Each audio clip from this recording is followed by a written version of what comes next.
Formula ఈ car race కేసులో senior IAS Arvind కుమార్ను ప్రశ్నిస్తోంది ACB. నిధుల బదలాయింపు వ్యవహారంలో అరవింద్ కుమార్ది కీలక పాత్రని ఇప్పటికే ఏసీబీ గుర్తించింది. తన పరిధిలో ఉన్న హెచ్ఎండిఏ నుంచి ఎఫ్ఈఓకు 55 కోట్ల రూపాయల నిధులను చీఫ్ ఇంజనీర్ బిఎల్ఎన్ రెడ్డి ద్వారా బదలాయించారని అరవింద్ కుమార్పై ఆరోపణలు ఉన్నాయి. ఈ నిధుల బదలాయింపుపై ఇప్పటికే ప్రభుత్వానికి వివరణ ఇచ్చారు అరవింద్ కుమార్.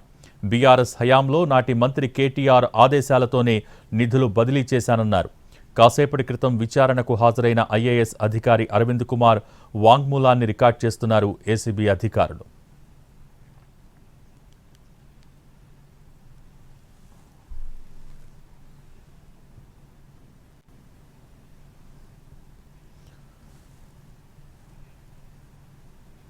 ఫార్ములా ఈ కార్ రేస్ కేసులో సీనియర్ ఐఏఎస్ అరవింద్ కుమార్ను ప్రశ్నిస్తోంది ఏసీబీ. నిధుల బదలాయింపు వ్యవహారంలో అరవింద్ కుమార్ది కీలక పాత్రని ఇప్పటికే ఏసీబీ